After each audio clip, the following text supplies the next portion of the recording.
Photo ചാനലിൻ്റെ 9ാമത്തെ എപ്പിസോഡിലേക്ക് എല്ലാവർക്കും സ്വാഗതം. നിങ്ങൾക്ക് ഫോട്ടോഗ്രാഫിയെ പറ്റിയിട്ട് യാതൊരു ഐഡിയ ഇല്ലെങ്കിൽ നിങ്ങൾക്ക് താല്പര്യമുണ്ടെങ്കിൽ നിങ്ങളെ നല്ല ഫോട്ടോകൾ എടുക്കുന്ന ഒരാളാക്കുന്ന നിങ്ങളുടെ ഫോട്ടോഗ്രാഫിയിലെ നോളജ് പടിപടിയായി ഉയർത്തുന്ന എൻ്റെ മലയാളം ഫോട്ടോഗ്രാഫി ഫ്രീ കോഴ്സിൻ്റെ 9ാമത്തെ എപ്പിസോഡിലേക്ക് ഞാൻ നിങ്ങളെ വെൽക്കം ചെയ്യുകയാണ്. ആകെ 13 എപ്പിസോഡുകളിലൂടെയാണ് ഞാൻ ഈ ഒരു ഫോട്ടോഗ്രാഫി കോഴ്സ് കംപ്ലീറ്റ് ചെയ്യുന്നത്. അപ്പം നിങ്ങളിൽ ബിഗിനേഴ്സ് ആയിട്ടുള്ള ആൾക്കാർ ആദ്യത്തെ എപ്പിസോഡ് കണ്ടതിന് ശേഷം മാത്രം ഈ ഒരു വീഡിയോ കണ്ടിന്യൂ ചെയ്യുക. അല്ലെങ്കിൽ വേറെ കുഴപ്പമൊന്നുമില്ല, ചില കാര്യങ്ങൾ നിങ്ങൾക്ക് കൺഫ്യൂഷൻ ആവും. ഇതുവരെയുള്ള എപ്പിസോഡുകളിൽ നമ്മൾ ക്യാമറ വാങ്ങി മാനുവൽ സെറ്റിങ്സ് പഠിച്ചിട്ട് അത് ഉപയോഗിച്ചിട്ട് ഫോട്ടോ എടുക്കുന്നത് വരെ വളരെ ഡീറ്റെയിൽ ആയിട്ട് പഠിച്ചു. അപ്പോൾ ഇതുവരെ കിറ്റ് ലെൻസുകൾ അഥവാ നിങ്ങളുടെ ക്യാമറയുടെ കൂടെ ഫ്രീ ആയിട്ട് വരുന്ന ലെൻസുകളോ അല്ലെങ്കിൽ നിങ്ങളുടെ കയ്യിലുള്ള ഏതെങ്കിലും ലെൻസുകളോ ഉപയോഗിച്ചിട്ട് ട്രൈ ചെയ്യാൻ വേണ്ടിയിട്ടായിരുന്നു ഞാൻ ഇതുവരെ പറഞ്ഞിരുന്നത്. അതായത് പൊതുവേ ലെൻസുകളെ പറ്റിയിട്ട് നമ്മൾ അധികം ഒന്നും പറഞ്ഞിരുന്നില്ല. എന്നാൽ ഈ ഒരു എപ്പിസോഡിൽ ലെൻസുകളെ പറ്റി നിങ്ങൾ അറിയേണ്ട കാര്യങ്ങളെല്ലാം ഞാൻ നിങ്ങൾക്ക് പറഞ്ഞു തരാൻ പോവുകയാണ്. അതിനുമുമ്പ് ഞാനൊന്ന് ചോദിക്കട്ടെ, നമ്മൾ ലെൻസ് ചേഞ്ച് ചെയ്യുന്നത് എന്തിനാണ്? ഇപ്പോൾ നമ്മുടെ കയ്യിലുള്ള ലെൻസിൽ നിന്നും കിട്ടുന്നതിൽ നിന്ന് വ്യത്യസ്തമായിട്ടുള്ള ഫോട്ടോസ് കിട്ടാൻ വേണ്ടിയിട്ടാണ് നമ്മൾ ലെൻസ് ചേഞ്ച് ചെയ്യുന്നത്, അല്ലേ? ഇങ്ങനെ ലെൻസുകളെ വ്യത്യസ്തമാക്കുന്നത് പ്രധാനമായിട്ടും 2 കാര്യങ്ങളാണ്. ഒന്ന് ഫോക്കൽ ലെങ്ത് അഥവാ സൂം റേഞ്ച്, 2 അപ്പച്ചർ. ഇതിൽ അപ്പച്ചർ എന്താണെന്ന് നമ്മൾ 6th എപ്പിസോഡിൽ പഠിച്ചതാണ്. അതുകൊണ്ട് തൽക്കാലം ഇപ്പോൾ നമുക്ക് ഫോക്കൽ ലെങ്ത്തിനെ പറ്റി നോക്കാം. ഒരു ലെൻസിൻ്റെ സൂം അല്ലെങ്കിൽ വൈഡ് റേഞ്ചിനെ പറ്റിയിട്ട് മനസ്സിലാക്കാൻ വേണ്ടി ഉപയോഗിക്കുന്ന ഒരു നമ്പറാണ് ഫോക്കൽ ലെങ്ത്. ഇത് അഥവാ മില്ലിമീറ്ററിലാണ് ഇൻഡിക്കേറ്റ് ചെയ്യാറ്. നമ്മുടെ മൊബൈൽ ഫോണിലൊക്കെ മെയിൻ ക്യാമറയിൽ കിട്ടുന്ന ആ ഒരു വൈഡ് റേഞ്ച് ഉണ്ടല്ലോ, അത് ഏകദേശം 25 ഫോക്കൽ ലെങ്ത്താണ്. ഇനി ഫോക്കൽ ലെങ്ത്തും ക്യാമറ സെൻസറിൻ്റെ സൈസും തമ്മിലൊരു ബന്ധമുണ്ട്. പല ക്യാമറകളിലും വ്യത്യസ്തമായിട്ടുള്ള സൈസിലുള്ള സെൻസറുകൾ വരുന്നുണ്ട്. എന്നാലും ഏറ്റവും കൂടുതലായിട്ട് യൂസ് ചെയ്യുന്ന 2 സൈസുകളാണ് APS-C അഥവാ ക്രോപ്പ്ഡ് സെൻസർ ആൻഡ് ഫുൾ ഫ്രെയിം. അപ്പോൾ ഫോക്കൽ ലെങ്ത്തും ഇമേജ് സെൻസറിൻ്റെ സൈസും തമ്മിലുള്ള ഒരു ബന്ധം ഞാൻ ഇപ്പോൾ എക്സ്പ്ലെയിൻ ചെയ്തു തരാം. ഇതൊരു ഫുൾ ഫ്രെയിം ക്യാമറയുടെ ലെൻസിൽ നിന്നുള്ള ഇമേജ് പ്രൊജക്ഷൻ ആണെന്ന് കരുതുക. ഈ പ്രൊജക്ഷനിൽ 35 സൈസുള്ള, അതായത് ഫുൾ ഫ്രെയിം സെൻസറുകളുടെ സൈസാണ് കേട്ടോ 35 അപ്പോൾ ഇത് ഉപയോഗിച്ചാൽ അത് കൂടുതൽ ഏരിയ ക്യാപ്ചർ ചെയ്യും.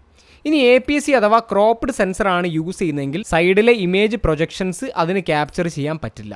സാധാരണ APS-C സെൻസറുകൾക്ക് *1.5 ക്രോപ്പാണ് വരിക. കൺഫ്യൂഷൻ ആയോ? സംഭവം സിമ്പിളാണ്. 24 ലെൻസിൽ നിന്നും വരുന്ന 24 പ്രൊജക്ഷൻ നമ്മളൊരു APS-C സെൻസർ ഉപയോഗിച്ചിട്ടാണ് ക്യാപ്ചർ ചെയ്യുന്നതെങ്കിൽ അത് 1.5 ടൈം ക്രോപ്പ് ആവും. അതായത് 24 × 1.5 = 36 ഫോട്ടോ ആണ് നമ്മളൊരു 24 ലെൻസ് APS-C ക്യാമറകളിൽ ഉപയോഗിച്ചാൽ കിട്ടുക. എനിക്കും തുടക്കത്തിൽ നല്ല കൺഫ്യൂഷനുള്ളൊരു ഭാഗമായിരുന്നു ഇത്. പക്ഷേ സൂം റേഞ്ച് കൺഫ്യൂഷൻ ഇല്ലാതെ മനസ്സിലാക്കാൻ വേണ്ടിയിട്ട് 35 സെൻസറിൻ്റെ ബേസിലാണ് ഈ ഒരു ഫോക്കൽ ലെങ്ത് പറയുക. നിങ്ങൾക്ക് കുറച്ച് കാലം ഫോട്ടോ എടുത്ത് നടക്കുമ്പോൾ മനസ്സിലാവും ഇത് തന്നെയാണ് ഏറ്റവും കൺവീനിയൻ്റ് ആയിട്ടുള്ള വഴിയെന്ന്. അപ്പോൾ ഫോട്ടോഗ്രാഫിക്ക് ഏറ്റവും കൂടുതലായിട്ട് ഉപയോഗിക്കപ്പെടുന്ന സെൻസർ ഫുൾ ഫ്രെയിം ആയതുകൊണ്ടാണ് ഈ ഒരു ഫോക്കൽ ലെങ്ത്തിനെ ഫുൾ ഫ്രെയിമിൻ്റെ ആ ഒരു കണക്കിൽ പറയുന്നത്. ഇനി നമുക്ക് ലെൻസിൻ്റെ ടോപ്പിക്കിലേക്ക് തിരിച്ചു വരാം. ലെൻസുകളെ നമുക്ക് മെയിനായിട്ടും 2 കാറ്റഗറി ആയിട്ട് തരംതിരിക്കാം. ഒന്ന് zoom lens, 2 fixed focal length ലെൻസുകൾ. നമുക്ക് സൂം ചെയ്യാൻ പറ്റുന്ന, അതായത് മൾട്ടി ഫോക്കൽ ലെങ്ത് ഉള്ള ലെൻസുകളാണ് നമ്മൾ സൂം ലെൻസ് എന്ന് പറയുന്നത്. ഇത് എൻ്റെ ടാമറോൺ 70-180, ഇത് എനിക്ക് 70 മുതൽ 180 വരെ സൂം ചെയ്യാൻ പറ്റും. അപ്പോൾ ഇതൊരു സൂം ലെൻസാണ്. അടുത്തത് ഫിക്സ്ഡ് ഫോക്കൽ ലെങ്ത് ലെൻസുകളാണ്. ഇവയെ ഫോട്ടോഗ്രാഫേഴ്സ് ബ്ലോക്ക് ലെൻസുകളെന്നും ഫിലിം മേക്കേഴ്സ് പ്രൈം ലെൻസുകളെന്നും വിളിക്കാറുണ്ട്. രണ്ടും ഒന്ന് തന്നെയാണ്. ഇവ സൂം ചെയ്യാൻ പറ്റില്ല. ഇത് ഞാൻ നേരത്തെ കാണിച്ചിരുന്നു, എൻ്റെ സാംയങ് 85 f1.4 ലെൻസാണ്. ഇതുകൊണ്ട് എനിക്ക് 85 ഫോക്കൽ ലെങ്ത് മാത്രമേ ഫോട്ടോ എടുക്കാൻ പറ്റുള്ളൂ. ഇത് സൂം ചെയ്യാൻ പറ്റില്ല. അപ്പോൾ ഇതൊരു ഫിക്സ്ഡ് ഫോക്കൽ ലെങ്ത് ലെൻസാണ്. ഇപ്പം നിങ്ങൾ വിചാരിക്കുന്നുണ്ടാവും എന്തിനാണ് പ്രൈം ലെൻസ് വാങ്ങുന്നത്? ഒരു സൂം ലെൻസ് വാങ്ങിക്കഴിഞ്ഞിട്ടുണ്ടെങ്കിൽ ഒരുപാട് ഫോക്കൽ ലെങ്ത്തിലുള്ള ഫോട്ടോസ് ആ ഒറ്റ ലെൻസ് കൊണ്ട് എടുക്കാൻ പറ്റുമല്ലോ എന്ന്. പക്ഷേ അവിടെ ചെറിയൊരു വ്യത്യാസമുണ്ട്. ഈ ഒരു ലെൻസ് ഈ ഒരു ഫോക്കൽ ലെങ്ത്തിൽ മാത്രം വർക്ക് ചെയ്യാൻ വേണ്ടിയിട്ട് ഉണ്ടാക്കിയതാണ്. അതുകൊണ്ട് തന്നെ ഇതിൻ്റെ ഇമേജ് ക്വാളിറ്റി ഒരു സൂം ലെൻസിനെ അപേക്ഷിച്ചിട്ട് വളരെ കൂടുതലായിരിക്കും. ഇത് മാത്രമല്ല, പ്രൈം ലെൻസുകളെ അപേക്ഷിച്ചിട്ട് നമ്മുടെ സൂം ലെൻസിൻ്റെ ഉള്ളിൽ ഒരുപാട് ലെൻസുകൾ, ചെറിയ ലെൻസുകൾ ഉണ്ടാവും. അപ്പോൾ നമ്മുടെ ലെൻസിൻ്റെ കൺസ്ട്രക്ഷനിൽ ചില ലിമിറ്റേഷൻസ് ഉണ്ടാക്കും. അതുകൊണ്ട് തന്നെ അതിൻ്റെ അപ്പർച്ചർ ഹോൾ ഒരുപാട് വലുതാക്കാൻ നമ്മുടെ ലെൻസ് കമ്പനിക്ക് പറ്റില്ല. അതുകൊണ്ട് തന്നെ സൂം ലെൻസുകളിൽ അധികവും ഏറ്റവും മിനിമം f സ്റ്റോപ്പ് f2.8 ആണ് വരാറ്. അതുമാത്രമല്ല, ഇങ്ങനെ 2.8 വരുന്ന ലെൻസുകൾക്ക് തന്നെ നല്ല റേറ്റും ഉണ്ടാവും. എന്നാൽ പ്രൈം ലെൻസുകളിൽ ഇത് f1.4 1.2 അല്ലെങ്കിൽ 0.95 ഒക്കെ വരും. അപ്പോൾ ചുരുക്കി പറഞ്ഞാൽ ഫിക്സ്ഡ് ഫോക്കൽ ലെങ്ത് ലെൻസുകൾ വലിയ അപ്പർച്ചർ ഹോളുള്ള ലെൻസുകളായിരിക്കും. ഇത് നമ്മൾ അപ്പർച്ചറിൻ്റെ ആ ഒരു എപ്പിസോഡിൽ പഠിച്ച പോലെ കൂടുതൽ ബൊക്കയും പിന്നെ ലോ ലൈറ്റ് പെർഫോമൻസൊക്കെ കിട്ടാൻ വേണ്ടി നമ്മളെ സഹായിക്കും. നിങ്ങൾ ചിലപ്പോൾ ഒരേ ഫോക്കൽ ലെങ്ത്തിലുള്ള സെയിം ബ്രാൻഡുകളുടെ ലെൻസുകൾക്ക് തന്നെ 2 റേറ്റൊക്കെ ആമസോണിലൊക്കെ കണ്ടിട്ടുണ്ടാവും. ഇതിന് കാരണം ഈ ഒരു അപ്പർച്ചറിലെ വ്യത്യാസമാണ്. ഇത് നിങ്ങൾക്ക് സ്പെസിഫിക്കേഷനിൽ പോയിട്ട് ഈ ഒരു എഫ് വാല്യൂ നോക്കിയിട്ട് ഉറപ്പ് വരുത്താവുന്നതാണ്. അതായത് ചുരുക്കി പറഞ്ഞാൽ അപ്പർച്ചർ ഹോൾ വലുതാവും തോറും ലെൻസിൻ്റെ റേറ്റും കൂടും. ഇനി ഡിഫറെൻറ്റ് ഫോക്കൽ ലെങ്ത്തുകളുടെ കാറ്റഗറീസ് നമുക്ക് നോക്കാം.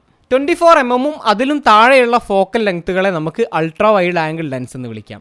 ഇതൊക്കെ ഫുൾ ഫ്രെയിം ലെൻസുകളുടെ ഒരു ഫോക്കൽ ലെങ്ത്തിലാണ് പറയുന്നതെന്ന് ഓർമ്മ വേണം. അതുകൊണ്ട് തന്നെ APS-C സെൻസറുകളിൽ 24mm ഫോട്ടോ ശരിക്കും കിട്ടണമെങ്കിൽ 16mm ലെൻസാണ് ഉപയോഗിക്കേണ്ടതെന്ന് നിങ്ങൾക്ക് കണക്ക് കൂട്ടി നോക്കിയാലും മനസ്സിലാവും.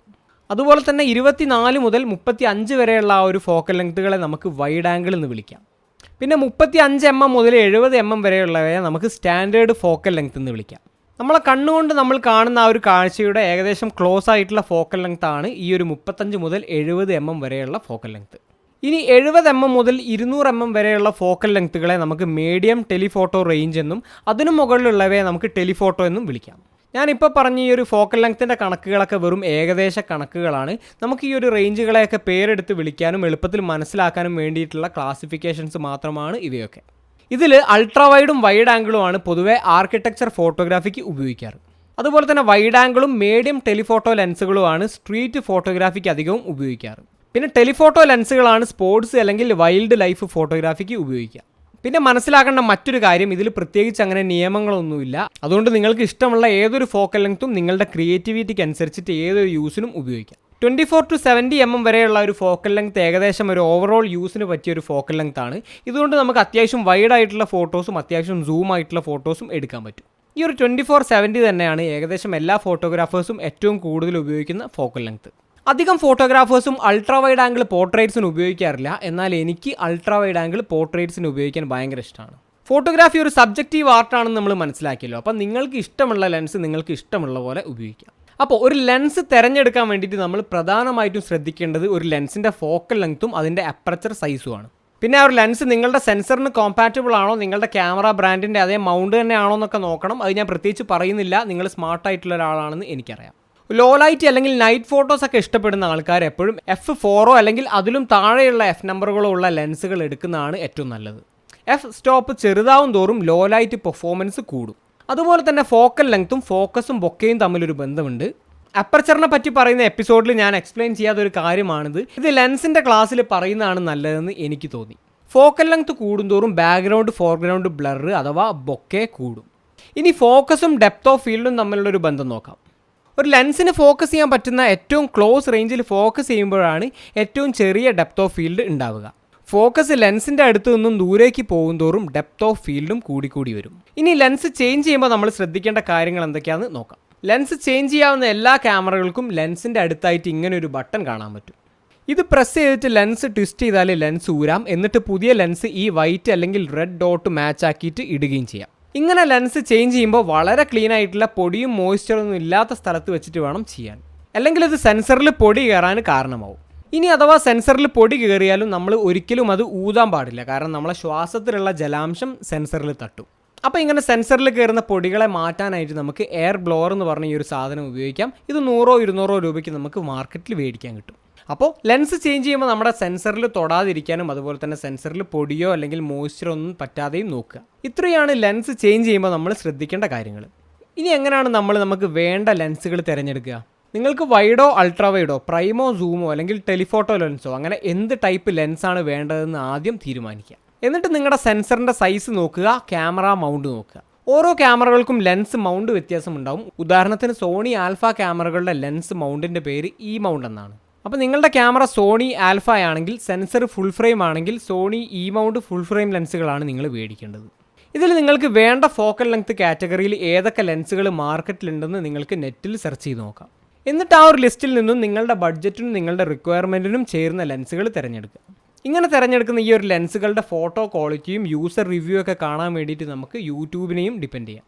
ഒരു കാര്യം തുറന്നു പറയാലോ, പല ലെൻസുകൾക്കും നമ്മുടെ ക്യാമറയേക്കാൾ വിലയുണ്ട്. പക്ഷേ ഫോട്ടോ ക്വാളിറ്റിക്ക് നമ്മുടെ ക്യാമറയുടെ അതേ പ്രാധാന്യം തന്നെ നമ്മുടെ ലെൻസുകൾക്കും ഉണ്ടെന്ന് മനസ്സിലാക്കുക. ക്യാമറ നല്ലതാണെങ്കിലും ലെൻസ് മോശമായി കഴിഞ്ഞാൽ നമുക്ക് കിട്ടുന്ന ഫോട്ടോയും മോശമാവും. അപ്പോൾ നിങ്ങളുടെ ആവശ്യത്തിനനുസരിച്ചിട്ടുള്ള നല്ല ലെൻസുകൾ നിങ്ങൾക്ക് എല്ലാവർക്കും തിരഞ്ഞെടുക്കാൻ പറ്റട്ടെ എന്ന് ഞാൻ ആശംസിക്കുന്നു. അപ്പോൾ നമ്മുടെ 9ാമത്തെ ഈ ഒരു എപ്പിസോഡ് വൈൻഡപ്പ് ചെയ്യാൻ ടൈമായി. സൂം ലെൻസ് കയ്യിലുള്ളവർ ഡിഫറൻറ്റ് ഫോക്കൽ ലെങ്ത്തിൽ ബാക്ക്ഗ്രൗണ്ട് ബ്ലറിന് വരുന്ന മാറ്റം മനസ്സിലാക്കാൻ വേണ്ടിയിട്ട് ഒരു ഫ്രെയിം സെറ്റ് ചെയ്തിട്ട് ടെസ്റ്റ് ഫോട്ടോസ് അടിച്ചിട്ട് കമ്പയർ ചെയ്ത് നോക്കാവുന്നതാണ്. അതുപോലെ തന്നെ നിങ്ങളുടെ അഭിപ്രായങ്ങളും ഈ ഒരു ക്ലാസ്സിൻ്റെ എക്സ്പീരിയൻസും കമൻറ്റ് ചെയ്യാനും മറക്കരുത്. നിങ്ങൾക്ക് എന്തെങ്കിലും ചോദ്യങ്ങളുണ്ടെങ്കിൽ എൻ്റെ കമൻറ്റ് ബോക്സിലോ അല്ലെങ്കിൽ എൻ്റെ ഇൻസ്റ്റാഗ്രാമിലും മെസ്സേജ് ചെയ്തിട്ടോ ചോദിക്കാവുന്നതാണ്. യാതൊരു മടിയും വിചാരിക്കേണ്ട. മാത്രമല്ല നിങ്ങൾക്ക് ഈ ഒരു ചാനൽ ഇഷ്ടപ്പെട്ടിട്ടുണ്ടെങ്കിൽ ചാനൽ സബ്സ്ക്രൈബ് ചെയ്യുന്ന കാര്യം പരിഗണിക്കുക. അപ്പോൾ അടുത്ത എപ്പിസോഡിൽ നമുക്ക് വീണ്ടും കാണാം. അതുവരെ have a creative and wonderful day. Ashiq Azeem signing out.